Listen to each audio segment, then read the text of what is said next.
Hey guys, I'm Janet on occasion, and I lied in the last episode. I'm sorry, but I lied. We're not going to talk about Talapine today. No, we don't have time for that because I need to talk about the Storm of Chaos. Because bit of a spoiler, but this episode is going to feature a very, very large battle. And so and it's against Chaos. So I think I need to start talking about Storm of Chaos.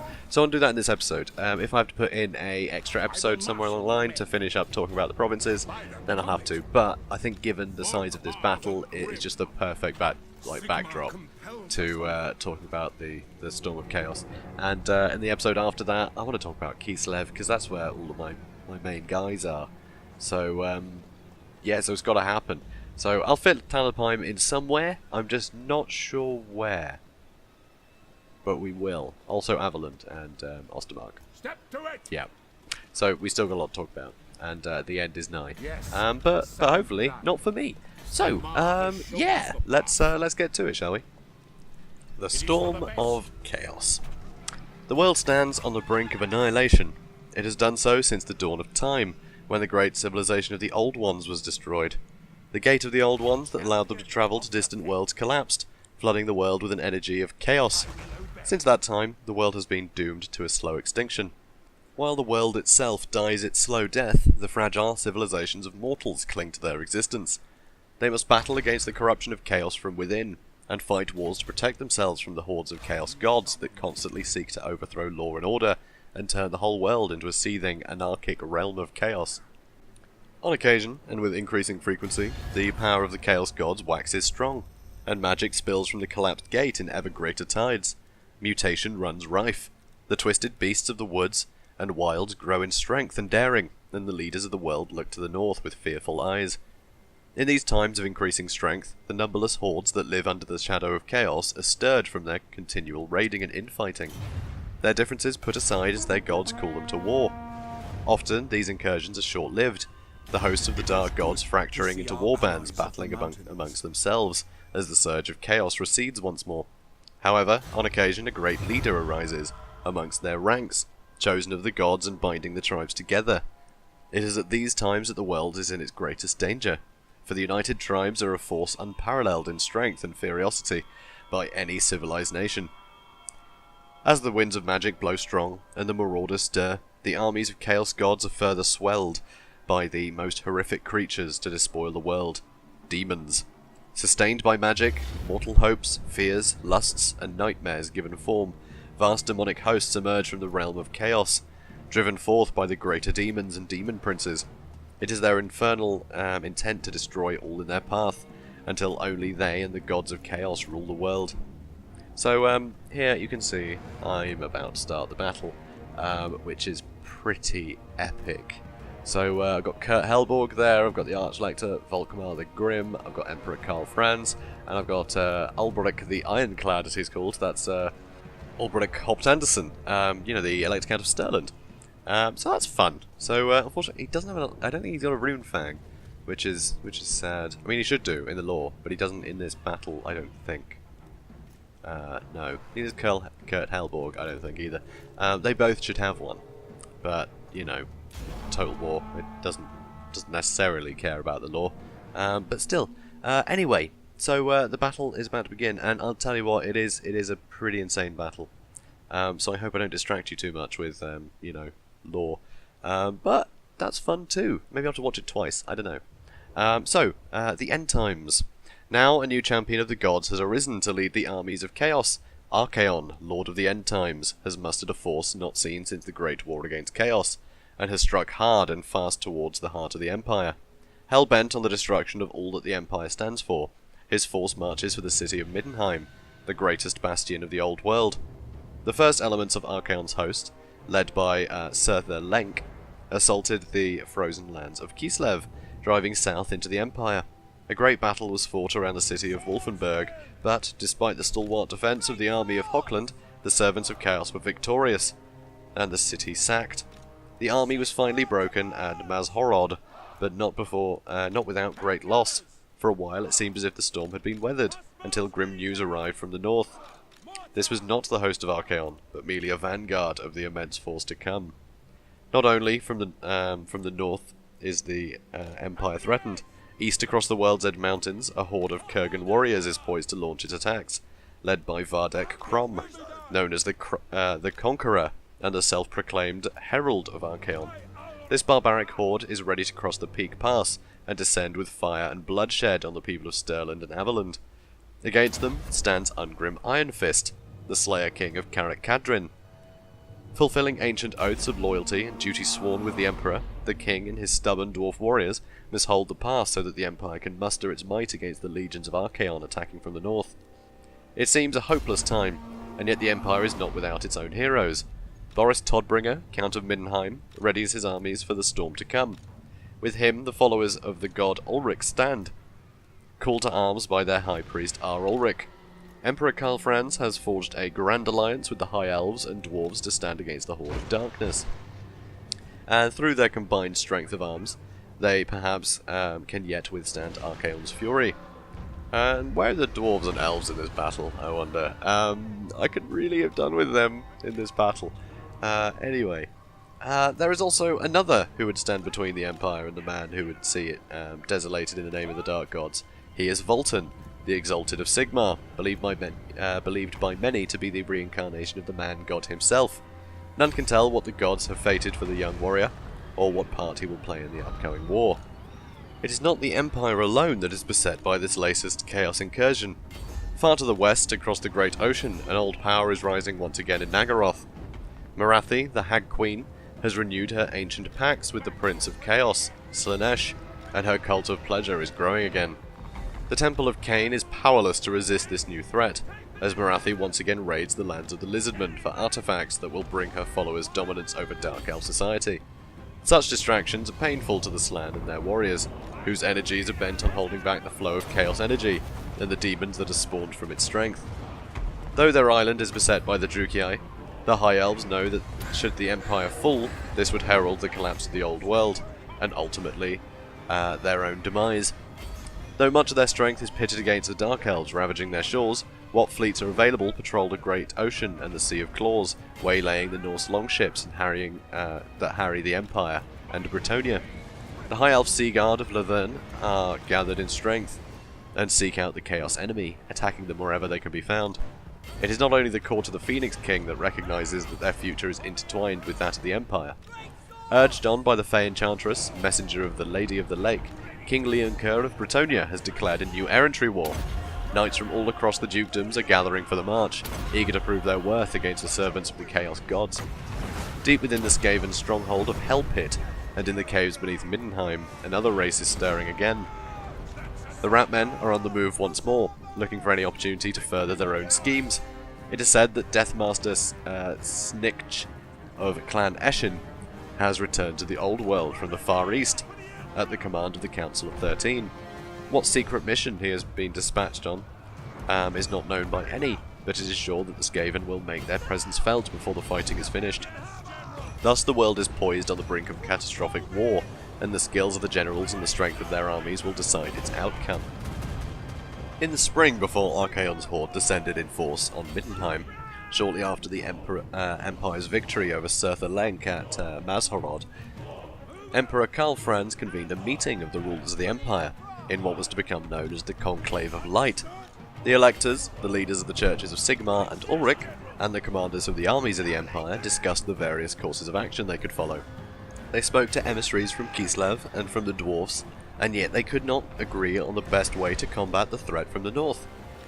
Messengers were sent to Bretonnia for aid, and the Conclave awaited a pronouncement from the Emperor. The matter was settled by the arrival of Teclis, Elven High Mage and founder of the Colleges of Magic. It was his counsel to strike back against the Chaos Horde, and he promised what strength of arms the Elves could spare from their war against their kin back in Ulthuan. The Dwarfs swore to hold the eastern passes, and the Kislevites returned to the Ice Queen with promises of military aid. Thus did Karl Franz, greatest statesman to have ever ruled the Empire, forge the Grand Alliance and set in motion the plans that would assemble the greatest army the Old World had seen in 200 years. So how are you guys finding the battle so far? It's a little scary, isn't it? Just about fought off the first wave, but there's another huge blob of like 20 chosen coming at me. It's pretty terrifying. pretty terrifying. Anyway, the threat of chaos comes in many guises, from the mutating winds of magic that pour across the world, through to the vile beastmen that lurk in the forests and the numberless hordes of barbaric warriors who live within the chaos wastes. However, it is the corruption of souls, the pollution of ideals and dreams, that is its most subtle and deadly weapon. For within every person lurks the heart of chaos. It is perhaps fitting that then that the greatest threat to the Empire came not from a Kurgan warlord nor a beastman, but from one of its own. He was once a Templar of Sigmar, born a scant few years after Magnus the Pious's great war against chaos. The Templars, known by most as the Witch Hunters, were sworn to protect the Empire from the threat of the undead, foul greenskins, and, of course, the law of chaos. There are a great many books and teachings, treatises and grimoires that are kept within the great cathedral of Sigmar in Altdorf. They are to be studied by the wise and pure for ways to combat the menaces that constantly gnaw away at the Empire and its people. Some, however, are so evil and tainted that none should ever read them, and there are few who actually can. One such volume is the Celestine Book of Divination. Contained within is the carefully recorded ranting of Necrodomo the Insane. From within this tome, the Templar learned the secrets of the world, and the truth about the gods and their existence. The knowledge was too much for a mortal mind, and he fled the temple, screaming at the gods, calling them liars. The once faithful defender of the Empire had learned a terrifying truth, and his sense of betrayal quickly became a thirst for vengeance against the one who had deluded him, Sigmar. And so began the legend of Archaon, the one who will destroy the world. The 6 treasures of chaos spoken of by Necrodomo were real, and scattered across the world. It took many decades for Archaon to find them, though in the ever-shifting realm of chaos, time flows differently, sometimes even travelling backwards. In far Nagaroth, bleak land of the Dark Elves, he knelt before the altar of ultimate darkness, and upon his brow the gods branded their mask. From the Sea of Chaos he sailed forth on a ship of black metal, which took him to an unknown land, where he fought against creatures that have never seen the light of the sun or the moons. He wrested the armour of Morkar, first ever chosen of Chaos, from their inhuman grasp, and laid waste to their city. At the highest peaks of Norska, where the Cliff of Beasts soars into the clouds, lay the lair of the dragon Flamefang, a 3-headed worm of chaos, whose breath could melt rock.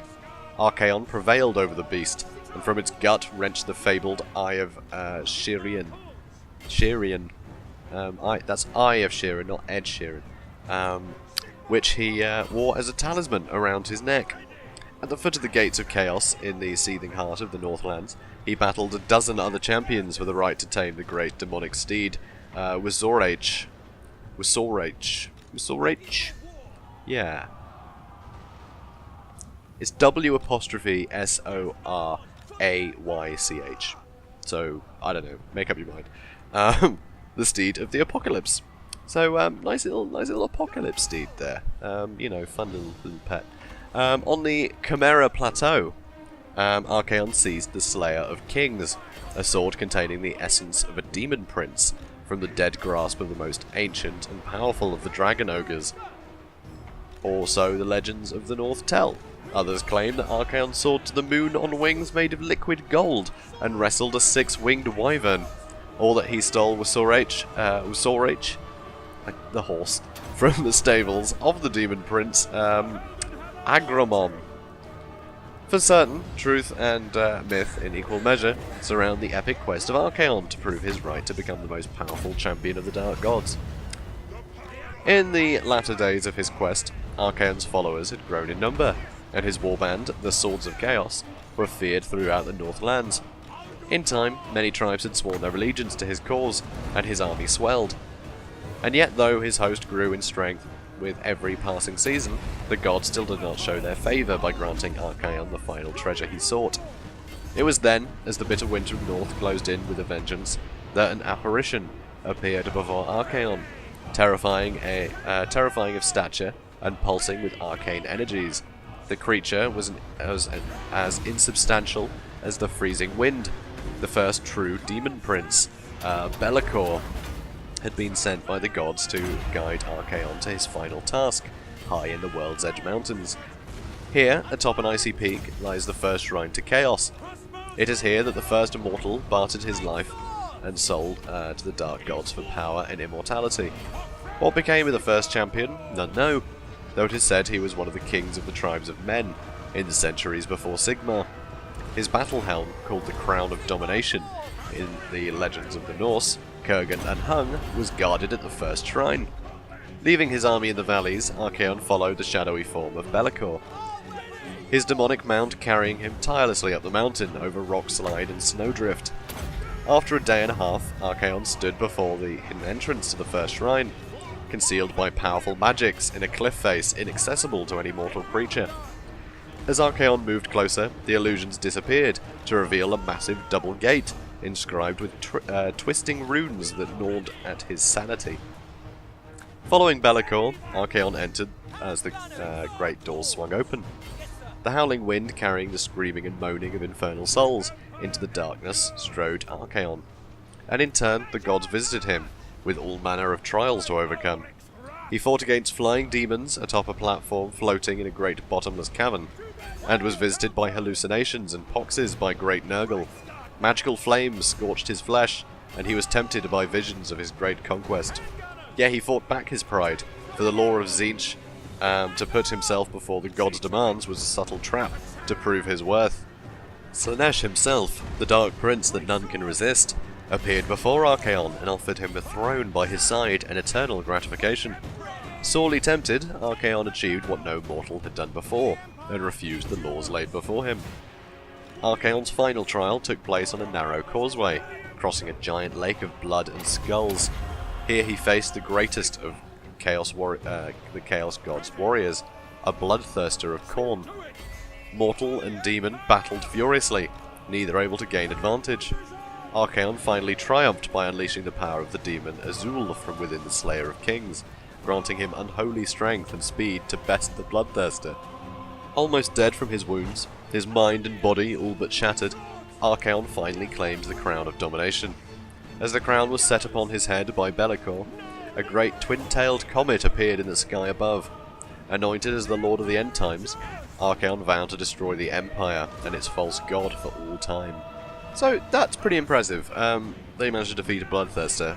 If you guys don't know what a bloodthirster is, it's basically that big sort of stereotypical like image of Satan, right? But in Warhammer, it's just a big red dude with wings and a massive sword and horns. Terrifying. Also, you know, like 30-foot tall, massive, scary, red anger. Anyway, so he did well there. So later on, in the following year, Archaon's horde swept down through Kislev, the ice-shrouded land already devastated by the advance of Surtha Lenk and Aelric Cianwulf at the vanguard of the Dark Host. During the Great War against Chaos, the northern tribes took a great deal of time besieging Prague and Kislev. In contrast, Archaon's focus was wholly on the Empire, and in particular the city of Middenheim. An army commanded by Dagon the Exalted was left to besiege the capital of Kislev, whilst Archaon led his forces against Eringrad. Attacked from without, the Kislevites held on for a week before Norse ships surged across the Sea of Claws, braving the harbour guns to storm the city from within. Faced with foes in front and behind, the defenders of Eringrad quickly capitulated. Many of them fled on the few ships left. The rest escaped into the bitter wilderness or were captured by the northern tribesmen. His army, bolstered by over 100 Norse tribes, Archaon continued south, crossing the Linsk and advancing into Ostland. In the Forest of Shadows, the Chaos Horde split into 5 hosts, one led by the Ever-Chosen himself, the other by his 4 trusted champions. The warrior of Khorne, Hargroth, took his army past Wolfenburg, still not recovered from the attacks of Surtha Lenk's horde the year before. Melek, favoured of Tzeentch, led his army into the Middle Mountains. His Norse warriors, raised in such wintry hostile peaks, they quickly besieged Brass Keep and held the route down into Nordland. Fator, plagued follower of Nurgle, took his diseased host south across Hochland, joining the old forest road that leads west to Middenheim.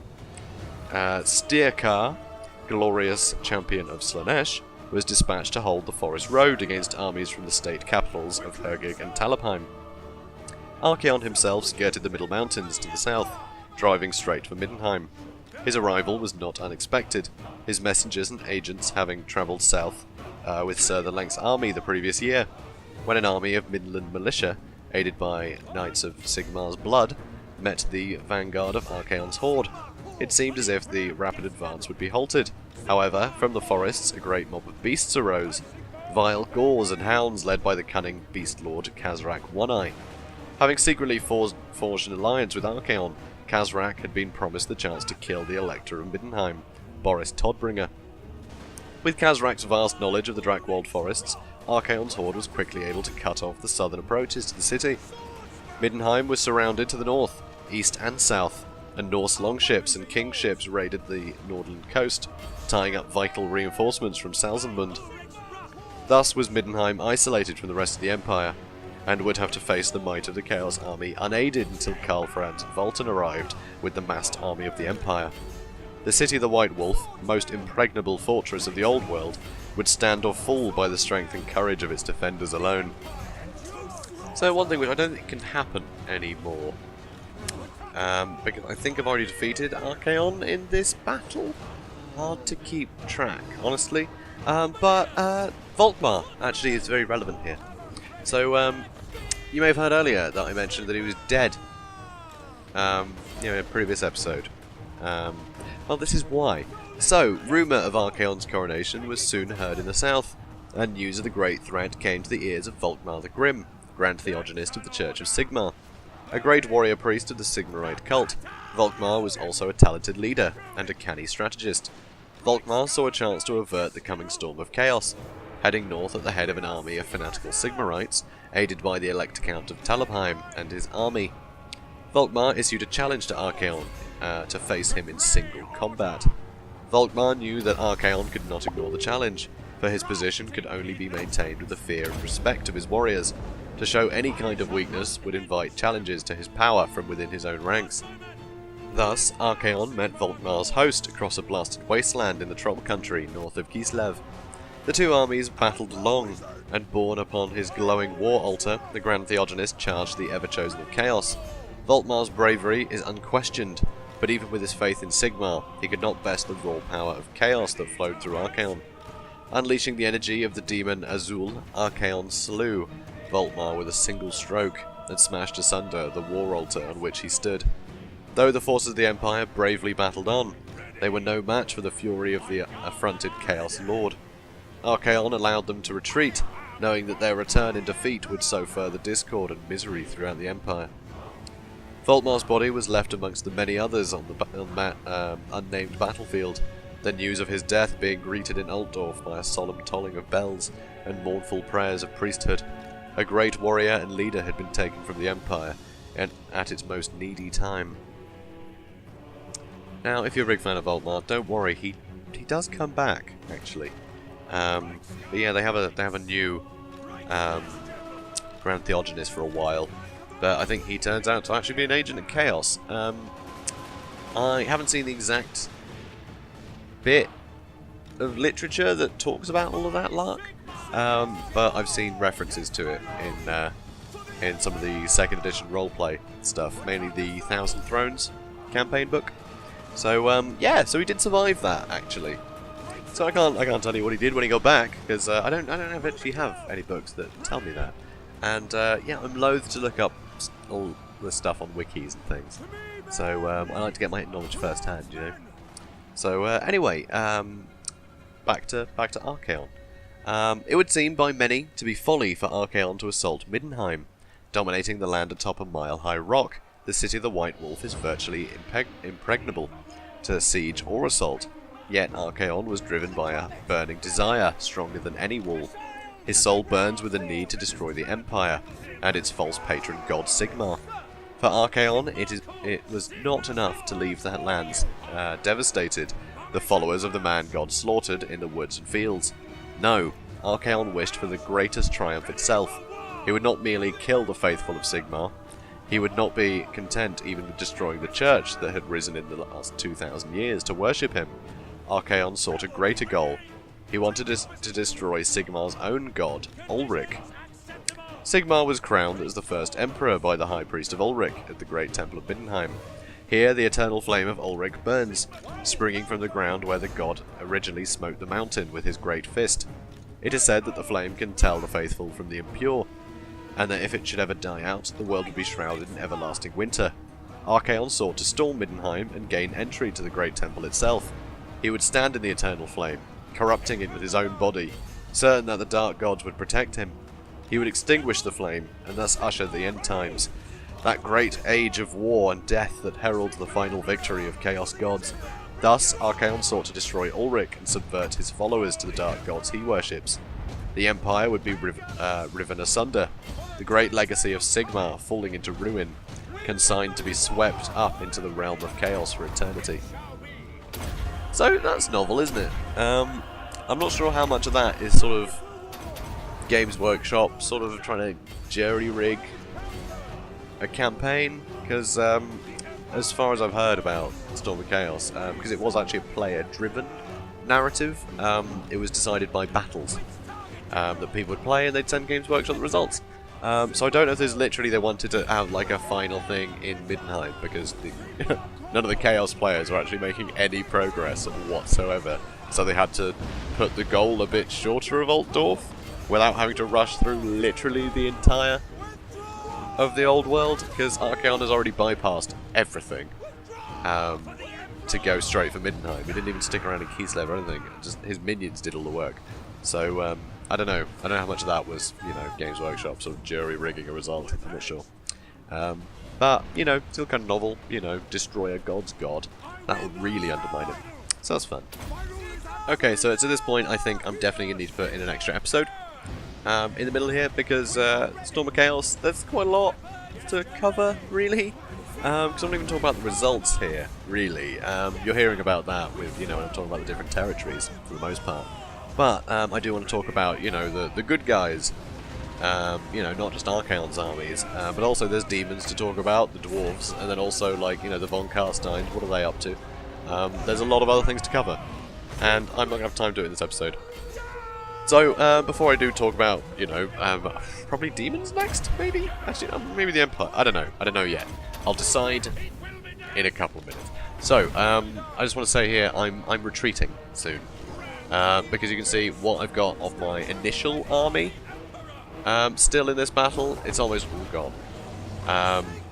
And so, yes, I've got like another 2 or 3 stacks of soldiers ready to come into the fight. I'm thinking here I've done enough damage to the Warriors of Chaos. Tactically, it makes sense to regroup at this stage. So this will actually be recorded as my only loss so far, which I think is pretty good going, especially because if I did want to defeat them, I probably could, if I just rallied all my reinforcements, got them in a big blob and then attacked them again. But I just don't think that's very clever. So I think it's more lore friendly to regroup my units, so I will be retreating. So anyway, so yes, I'm not going to bother talking about the demons. Demons came as well because they always do when chaos comes.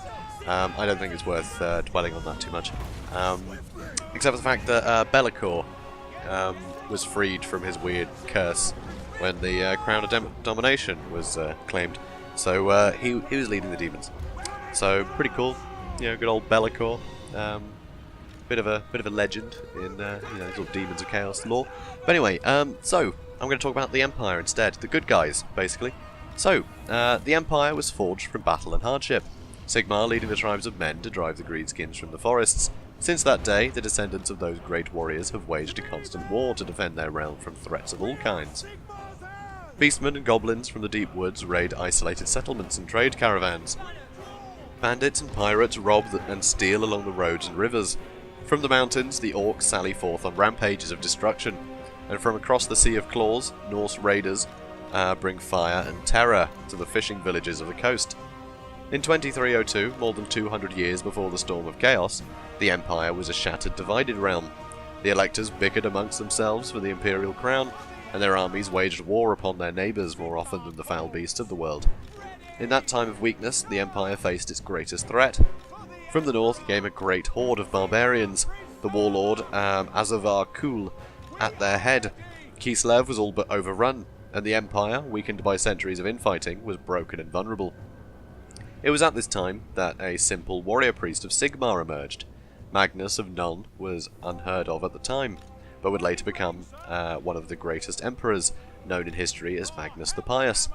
It was he who united the warring factions of the Empire, and showed the leaders of men the common threat posed by Kul and his armies. It was after this time that the elves returned to the old world, after leaving these shores thousands of years previously. And there you go, valiant defeat. Aww. The dwarves marched forth from their mountain homes alongside the army of Magnus, and the followers of Ulrich and the White Wolf advanced to the relief of Kislev alongside their Sigmarite cousins. And look at the stats there. Look, their armies have been pretty devastated. And I've still got some pretty good forces left, actually. Obviously, Ulbrich's army got completely just... Let me look at that. Killed to bits. But, as you can see, they did a lot of work before they went down. So, anyway, back to story. United once more, and with powerful allies, the Empire was able to drive back the Northern Horde and free Kislev. Since that time, there has been a new age of prosperity. Many of the imperial institutions, so taken for granted today, arising from the ashes of those wars. Now, Archaon comes, unleashing the storm of chaos against the land that he loathes. Magnus the Pious united the Empire in the Great War, and yet it was a new saviour whose appearance threatened to shatter that unity. In the year following the advance of Surtha Lenk into the Empire and the sacking of Wolfenburg, terror and confusion gripped the realm. A twin-tailed comet had been seen in the skies the year before, an omen of good or ill depending upon the storyteller. Chaos cults plied their wicked ways in the heart of society, whilst beastmen roamed the woods with strutting confidence. The Empire was all but crippled with fear, starved by a poor harvest in the savage winter, and many villages and farms had ceased to exist through death or desertion. In this time of great turmoil, the people flocked to the temples and shrines to ask the gods for guidance and strength. And yet there was one man who would not step foot in a church. He was Luther Huss, the prophet of Sigmar. It was his belief that Sigmar would not be found in a shrine or chapel, but on the battlefield, taking war to the dark forces that threatened his legacy. And so, Luther Huss travelled the length and breadth of the Empire, searching for a sign that Sigmar had returned. It was whilst travelling from Nuln, after making a protest at the great Sigmarite cathedral against the appointment of the new Grand Theogonist, that Huss had first learned of a remarkable feat in the South Reichland. He heard tales of a boy, no more than 18 summers old, who had single-handedly bested a beastman warband attacking his village of Luckenbad. He had wielded 2 hammers in his fists, and struck down the raiders with superhuman blows. With all haste, Luther Huss rode to Luckenbad, and there he found the villagers rebuilding their homes. Amongst the ruin he spied the blacksmith's son, Voltan. Tall and broad, with golden hair and blue eyes, he was the very image of Sigmar. Huss saw the aura of power that surrounded the boy, and falling to his knees in supplication, declared to the world that Sigmar had returned. Huss's declaration was far from welcome in many quarters. While there were all too many of the desperate and the bereaved to flock to Huss's banner to see the man-god reincarnated, there were men of power who feared that Huss was delusional. There were others who were enemies of Huss, such as Johann Esmer, the man who had become Grand Theogonist after Volkmar's death at the hands of Archaon. He had long argued for Huss to be declared heretic and be hunted down, and when Esmer became Grand Theogonist, Huss had been driven into a rage. In Altdorf, news reached the ears of the high and powerful of Huss's discovery, and his assurances that Sigmar had returned. Some were filled with hope, others afraid of false hope or worse. Word came that Huss and Voltan were marching to the capital to seek audience with the Emperor himself. With them was a great rabble, 1,000 strong, of preachers, warrior priests, flagellants and fanatics. This zealous mob followed Voltan wherever he went, and he hunted down beastmen warbands in the dark forests, making his way ever closer to Altdorf. Upon arriving at the capital, Huss and Voltan found the gates barred to them. Huss demanded entrance, though Voltan quickly withdrew and waited. For 3 days, Huss returned to the gates to cajole and threaten the Reichsguard captains stationed there, and meanwhile the rulers of the Empire gathered in their chambers to discuss what to do. Opinions were split, and some believing Huss's claims that Voltan was Sigmar reborn. Others decried Huss as a heretic and sided with the Grand Theogonist. In a time when it most needed to be calling with one voice, the Empire was divided in a cacophony of argument. On the 3rd day, a captain of the Reichsguard, filled with religious fear of Huss's declaration, disobeyed his orders and the gates opened. The Right Guard fought amongst themselves, but in the confusion, Huss and Vultan entered. They made their way to the Emperor's palace, and there met Karl Franz. The Emperor was faced with an almost impossible decision. If he was to believe Huss's view, then Vultan was the true heir of Sigmar, and by rights had a claim to be Emperor. The thought of handing over the rule of the greatest nation in the world to an untested youth, on the word of a religious fanatic, was fearful. On the other hand, if he were to side with the Grand Theogenist, there were many, including some of the counts, who would be prepared to take arms and side with Vultan. Whichever way he chose, it seemed as if half the Empire would be betrayed. Vultan himself spoke neither in defence of himself, nor did he deny Huss's claims. In the end, Karl Franz's experience and judgment shone through. He presented Vultan with the hammer of Sigmar, Gal Maraz, and declared him to be a spiritual leader of the Empire. As Prince of Altdorf, Karl Franz took up the Reichland Runefang, and vowed to lead the armies of the Empire by Vultan's side. Thus did Karl Franz not hand over the reins of power, and yet he managed also to acknowledge Vultan as the chosen warrior of Sigmar. At first, Archaon's intent was not clear. As the army of the Reichland mustered, and joined with forces from Wissenland, messengers from the east brought news that Vardek Krom was advancing across the World's Edge Mountains. Faced with this threat, the Counts of Stirland and Averland were reluctant to send their troops to face the might of Archaon's horde in the north. As the Chaos hosts marched from the north and headed west, it became clear that they were intent on Middenheim. Faced with war on two fronts and with raiders attacking the coast, Karl Franz and his generals faced a tough choice. They could march to the defence of Middenheim, but if Krom were to break through, they might return from a victory only to find the heart of the Empire ravaged in their absence. If they were to turn east and meet the threat coming over the World's Edge Mountains, the delay could lead to the fall of Middenheim. So you've probably noticed we've run out of VT. So basically I'm just going to talk about a quick thing about Boris Todbringer, and then we'll end the episode. And then, yeah, well, I'll add in another one. I'll add in episode 22.5 to finish off talking about the Storm of Chaos, and then we'll get back to the campaign, where we'll talk about Kislev, and Talabheim, and Averland, and Ostermark, and yeah, I think that's everything I intended to cover. So guys, we are getting close now to finishing this, which is great, because I wanted to get it done before the Norska DLC, because I've got fun ideas for that. So anyway, Boris. Let's talk about Boris. So, Boris Todbringer, the Elect Count of Middenland, if you were unaware, is the current Elect Count of Middenland. Thanks, book. He is a distinguished warrior and statesman, having been the head of his family for almost 3 decades. He is now advancing in years, and there are whispered rumours that personal and political problems weigh heavily on the Count's mind. His battles with the beastmen of the Drakwold, in particular the Bane beast Kazrak, whose eye he took, and in turn lost his own right eye to, are a ceaseless struggle. It is also said that the loss of his second wife, Annika Elise, almost 20 years ago, was a blow he has still to fully recover from. However, if these rumours are true, Boris Todbringer is a determined man indeed, for outwardly he remains as vigorous as ever, a fearsome fighter and leader. He regularly leads his armies of Midland personally, smiting enemies with his rune fang and urging his soldiers on to victory. So guys, that'll be it for this episode, and hopefully I'll be able to cover all the Empire's allies and all the other crazy nonsense that goes on with the Storm of Chaos in the next episode. So yeah, really glad to finally cover this. Actually, I've been wanting to for a while, because so much of some of the details I have are from 2nd edition roleplay, which sort of assumes the Storm of Chaos has happened. So there's a lot of details about cities. Well, not cities, but towns burnt to the ground and things in Archaon's invasion, which of course just, once, in the sort of time period where total war begins, that hasn't happened, so it seems a bit peculiar. So it's good to finally cover this event. So, yeah, guys, I think that's it. So, if you enjoyed this video, please do comment, like, and subscribe, and I guess I will see you in the next video. Have a good one, guys.